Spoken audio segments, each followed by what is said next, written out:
we've tried to take our time this week and recover after a pretty hard stretch going from the Big Ten Challenge through Nebraska. And we were able to hopefully physically, get our guys, back with a little bit of freshness as they balance academics, mix in, your working practices, and then, preparing for Saturday's big game, in Indianapolis against, very good, very skilled Notre Dame team. And they can really shoot the ball from typically 5 positions on the floor at times. They're traditional, in their MO of not turning the ball over, very hard to speed up, and do a very good job of playing together. Very poised team offensively. So we have our work cut out for us defensively in particular. It's something that we've tried to hammer home. After the last few games of really identifying some things we can try to get better at. We know that, heading into conference play defensively is where you're going to have to hold your hat in our league. And, we'll see Saturday. It's going to be obviously a very difficult cover for us. And, hopefully we'll be ready to roll with an early tip. Questions this time? Coach, how do you feel about events like this, doubleheader, playing in Indy, all eyes on the state, kind of watching all 4 teams and such? It's a great event. The environment in Bankers Life is, postseason type of feel. There's a great crowd. There's a lot of buzz around the city. Being in Indiana, obviously it's a huge deal for our team and our fans as we come into Indianapolis. We have now a group of players that are from the state, so it's a great opportunity to play in that environment. And, I think we take it very, very serious, just in explaining things to our guys and trying to talk about it. Heading to Madison Square Garden was a great chance for us to play in that similar setting of a doubleheader. There's a lot of buzz around the game. I think this is very similar. And for us, we have to be ready, have to be very responsible. It's an opportunity for us to represent not only our university, but now we have some players here that are representing where they grew up as well, so it means a lot to them. You talked about how little they turn the ball over. They also don't really foul at all either. You talked about wanting to get in transition and get the free throw line and do things like that. How much will they test some of those things that you really? Yeah, they're as good as there is in college basketball, not fouling. They're very disciplined. They don't play a ton of guys, so they have good chemistry. They're smart and they're very intelligent in their approach. But it's something they do a really good job of. It's something that obviously we aspire to do a good job of as well. You got to play hard, play smart without fouling. It's huge in keeping not only your best players on the floor, but you're keeping the other team off the line. When you flip that and you look at our style of play and what we try to do with our depth and hopefully our transition game, our ability to attack offensively, we're trying to get fouled. So it's sort of that balance of style of play. Can we execute? Can we do a good job of finding a way to run good offense? Can we do a good enough job of working longer into the clock offensively to find good possessions where you can find a way to get fouled? But it's a game within the game. Your style versus their style. They have a lot of things that they do really well. One of them is they play really good team defense. They're very smart and they're disciplined, and they don't beat themselves in terms of unnecessary fouling. And it's a big thing for us on the other end, obviously, to attack. But it'll be one of the storylines in the game is, can we get to the foul line? Can we find a way to continue to play the way we've been playing offensively to dictate that? And our hope is that we're able to. I think it's something that we have done well, but I think that Notre Dame does a good job on their end of that as well. When you're playing against a team that likes to put as many as 5 out on the perimeter shooting threes, and obviously your scheme is generally trying to push guys out to the perimeter and take contested threes. It seems like an inherent conflict and a challenge for your scheme. What are you trying to get accomplished against a team like that? Well, you're not going to shut teams down that are that skilled, especially when you have front court players like they do who can shoot it. At times, they're very difficult to guard because they're random. They run good motion and they play together. So it's not as if you're just you're defending certain players in set plays or something like that. They get them in transition. They get them after a lot of movement with their motion. And they're hard to guard. I mean, they've been like that for a long time with Coach Bray and his system and how he likes to play. And, defending the three really, it comes down to a lot of things before they get the shot up. You got to do a really good job in transition to eliminate the easy ones. That's where teams get most of their threes. In the half court, the better you are guarding the basketball and the better you are doing a really good job of containing the dribble drive, so to speak. It's a second area where you don't collapse your defense and give up a lot of threes in that area. And then, the trickiness of ball screen defense. There's a lot of different types of ways that you set them. When they go skilled, they have a lot of different guys popping all over the floor. So then it comes down to your system and being able to execute. And that's communication with us. If you take it back to the Wisconsin game, it was as poor of a communication and poor of an execution defensively to start that game as we've had, just in terms of being able to really, really understand how important defending the three is, especially from the front court. And we're going to have to be much better in this game than we were a few weeks ago when we defended a couple front court players that really looked to stretch the floor continuously throughout the game. So the three-point line's huge. Notre Dame, if you just look at where their point distribution's coming from, it's coming from the three. And they have a lot of guys that aren't just okay shooters. They have a lot of great shooters. They have guys that can make them in bunches. And as a team, I think they made 35 threes in their last two wins versus Detroit and UCLA. So the three-point line, that's going to come down to being a huge storyline in the game. Can you defend the three? And it's kind of like I said, are you going to do a good job in the areas you can control? You're not going to shut them down from getting a lot off, but you have to do some things that require intelligence and communication and some smarts, and that's a big deal coming into this game with Notre Dame, because if they hit the three and they're not turning it over, they're going to be tough to beat. I guess where's Devontae at from a recovery standpoint, and based on if you'll have him or not, how does that impact you guys' offense against Notre Dame? Devontae's fine. He's worked his way back into practice here middle of the week. I would say he's not 100%. He's dealing with some soreness, Achilles stuff, hamstring stuff from early in the year, so his lower body's kind of sore. He did practice yesterday, so barring any setbacks here, he should be available. Depending on how the game goes, we'll see what he can do. If he's not available, we play who is available. And that's just how it is. I'm not sure it impacts what we do a whole lot other than our depth in the backcourt, which we need. We have to find a way to get those guys to play as a unit together. Armand and Rob, Devontae and Al being the true ball handlers, perimeter players. Those four guys as a unit, have to evaluate them almost as a unit during the game. How are they playing assisted turnover, shot selection, and then defensively, how are they defending? Those are key elements coming into the mid part of our year, and as we keep growing, those four guys. And in their defense, their rotation's been very choppy. Their practice time together has been very choppy.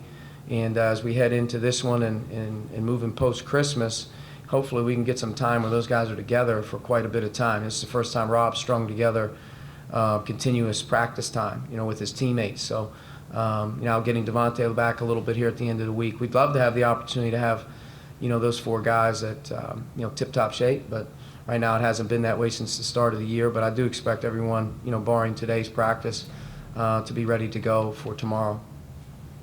Yeah, Rob obviously hit a big shot in this event last year, and I know he's been set back obviously health-wise, but how do you see him continue to maybe develop his offensive assertiveness, and particularly coming off the last game where he hit a lot of big shots for him? Well, I think Rob, if you talk to him or if you ask him, he's excited to play. He's excited to just get back. He's had a tough start to the year in terms of not being available. I think he's been chomping at the bit, so to speak, to kind of get back in the groove. He was able to establish that he's ready, and regardless of how he played, but he wanted to be available for his team going into last week. Going into Madison Square, and his minutes were valuable. He really helped us in that game early, and then he helped us in the game late. Nebraska, you're talking about a very 50-50 game. Could have went either way a lot of different times, but again, his readiness and his ability to step up and make some big plays for our team late and then in overtime was huge. And I would say that his biggest problem right now isn't his mindset or what he's trying to accomplish. His biggest challenge is conditioning. He's got very few practices under his belt, and he's basically getting game repetitions. That's very difficult for a player. And then you're asking him play extended minutes, 26 minutes against Nebraska, which he's probably not ready to handle that amount of minutes in a row late in the game and then the entire overtime. I think he was fatigued. But I think you see that he's not afraid of the big moment. He hasn't been since he's been here. He's been ready to step up to the plate, so to speak, from day one. And, knock on wood, he stays healthy. He'll continue to get back. But he's confident right now. I don't look at him as saying, boy, I don't feel good or I'm not confident. I think his health is good. I think his mindset is good. And I think, yeah, he's going to go through some rhythm and some ups and downs, on the floor with some mistakes and whatnot, some of which will be timing, some of which will be conditioning. But I don't think that right now, as we view him or he views himself, that he's not ready to play. So that's a big thing for our team. He's a big integral part to what we do. And as he gets his legs and his feet back under him and the soreness out of his body, hopefully this is a good week for him to practice. He's got a game, he's got Christmas, and then he comes back with one more opportunity before the Big Ten as we hit January. Coach, you mentioned how this week off can help you guys physically, and with the way that the schedule has kind of escalated recently, is this having a week on either side of the Crossroads class, does that also help kind of catching some balance mentally as well? It's tough. You can use it any which way you want, but it was a mentally taxing week for us as we approached the Florida State game. You head to Wisconsin, you have a very difficult travel schedule coming to and from New York City, and then on a short turnaround, you got a Big Ten home game that you got to be ready for, which went into overtime. So I think more so than anything, finishing the Nebraska game, you have to evaluate these guys on where they're at mentally. Physically, they're going to be taxed, and they're going to go through a lot. But I think at this time of year, as you head to the end of November and then you head into finals, you're dealing with guys that have now been through 8 or 9 games, and sometimes it can just be mental fatigue. We've done our best this week to really kind of alleviate some of the mental fatigue. You balance that with their academic schedule, and sometimes that plays a big role into it and what they're dealing with in school and the amount of time they have to put in for their testing. But I think, we've tried to break the week up, and we've tried to alleviate it where, we're giving them the time they need. We're also working. And I think this has been a less taxing week on us physically, and hopefully as you get finished with tests today and you take a deep breath as you head into tomorrow, you're relaxed and you're freed of the school part of things, and now you can go. You got to get better at this time of year, and I think as a coach you really try to say, boy, we got a lot of time here and we really want to get better, and at the end of the day you're dealing with fatigued minds and you're dealing with guys that got a lot on their plate here. So once you finish with this, you kind of head into that post-Christmas time, and then you head into early January. I think that's a time when your team can kind of reboot and get back to work practice-wise and settle into their game routine. But, as a coach, you're anxious, you want to play, you want to get better. As a player, you got a lot going on, you wish you had more time to yourself. As we head in here, our schedule has a break in it where, we kind of hit finals, play a huge game against Notre Dame, got Christmas break right on the heels, and then you come back and you have a huge home non-conference game against Arkansas before the end. So there's some time here for our team to kind of regroup, but I think more mentally than anything is to stay fresh and positive and, keep getting better. Mike and Zach. John Mooney, I think, leads the country in rebounding. What makes him so tough in that part of the game? Well, I think, number one, he's a very experienced player. I think great rebounders have a knack for the ball, which he does. He also adds the element of great motor. He plays hard all the time, so he's going after it on both ends of the floor. He's not one of those rebounders that's up over the top of you. So he's angles. He's smelling the ball. He goes and gets balls with 2 hands too. He's a great 2-hand rebounder. He's got mitts, so to speak. When the ball hits his hands, it's his ball. And to lead America in rebounding, I don't think that a lot of people understand how hard that is. 13 rebounds a game is just an astonishing number. He's almost at 4 a game on the offensive end of the floor for him as well. He's an all-ACC caliber player. He's had a great career. To me, as he plays effectively and he does his thing, he gives them a chance every night. So, special player. Got to try and do your best to keep him off the offensive glass the best you can. Because he can shoot the ball, he deals with a lot of switching at times. So he has guards on him because he can shoot the ball. It's to his advantage, to rebound against mismatches at times. I think he gets you there a little bit. But without question, he's as productive as a player as there is in the country, game in and game out. Okay, last question, Zach.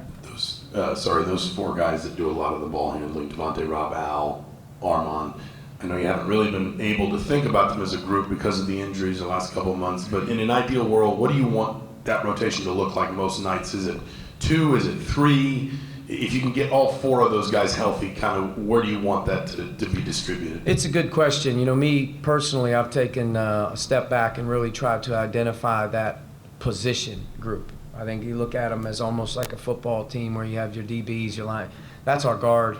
That's our backcourt group. And, you know, I've taken some steps myself to meet with those guys as a quartet, so to speak. We haven't had them all together. Now that they are, how do they play off of one another, and how do they make guys better is a huge thing for our team. Our guard play isn't so much about scoring as it is as much about ball handling and assisted turnovers. You know, right now, if you look at our assisted turnover as a group, it's not where it needs to be as a backcourt that's heading into the thick of Big Ten play. I think the assisted turnover ratio is a huge element to how well they play. They don't have to score to play well. That's my message to them. Add that into the defensive side of the ball. We've got to do a better job of holding our own in terms of defending the other team's backcourt one-on-one. It can't always be about the team defense or, you know, how much help are you getting. Sometimes our guards have to do a good job or a better job of defending the ball and defending their man one-on-one. I think those are two huge things for our team. And, you know, if we're winning, we're going to get good guard play.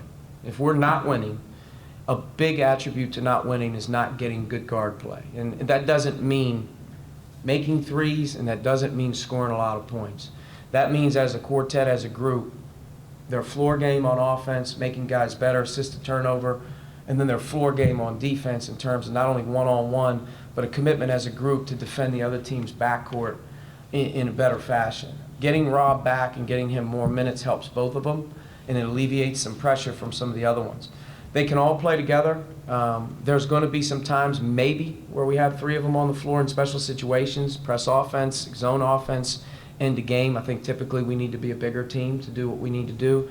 But without question, all of them are going to play a big role in the impact of our team. And as I look at them and evaluate the group, not the individual player per game, it's the group. What are we getting from them in terms of making their teammates better? And what are we getting from them on the other end of the floor in terms of being rock solid defensively and being able to hold their own? Those are two areas, assisted turnover and defensive responsibility. If those two areas are pretty good on a game-in, game-out basis, I can say that our guards are doing a nice job. And at times we've really done a nice job. We've had one or two guys in a game-in, game-out, you know, play well. We haven't really had them in sync where all four guys are really doing a really good job in those areas where I can say to myself, like, wow, look at the guard play. You know, we had, you know, double-figure assists, double-figure defensive rebounds, and we didn't get blitzed off the bounce a ton in this game. We held our own. So I think that's, as a coaching staff, and me in particular, as we value them, as we continue to teach them what this team needs, I would say that's the stress of those four. And they play as big of a role in us winning as it comes, and I'm just trying to get them to understand it doesn't have a lot to do with the amount of shots or buckets that they get as much as it does with the other areas that they can contribute in as a group, as a quartet. And I think, you know, make no mistake, I view it as important as any aspect to our team is the development of those four guys and the consistency that they bring in terms of solid play on both ends of the floor in those areas. All right,